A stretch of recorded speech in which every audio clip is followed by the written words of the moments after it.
L'intelligence artificielle, elle peut intervenir à tous les moments de la vie d'un ouvrage. Évidemment, au moment de la conception, parce que c'est là qu'on peut gagner beaucoup, notamment pour les sujets de sustainability. Ensuite, dans la réalisation des projets, pour prévenir les différentes difficultés. Et évidemment, pendant la vie des ouvrages, avec des mécanismes qui permettent d'optimiser les différentes consommations et faire de la maintenance prédictive sur ces ouvrages. L'intelligence artificielle, c'est quand même pas magique. Et donc, il y a quand même des difficultés. La première chose, souvent, ça nécessite d'avoir des données qui sont quand même de qualité, notamment dans l'entreprise. Et puis le deuxième, c'est qu'il faut avoir des équipes qui sont formées et des gens qui sont sensibilisés. Donc aussi continuer à travailler sur la formation et la montée en compétences. ChatGPT, est-ce que c'est utile pour le secteur de la construction?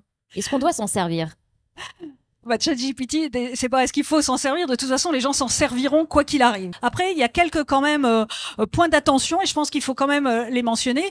Il y a une question de propriété intellectuelle, de confidentialité des données, à la fois de pas fournir finalement les données confidentielles de l'entreprise et d'autre part de faire attention aux données qu'on utilise.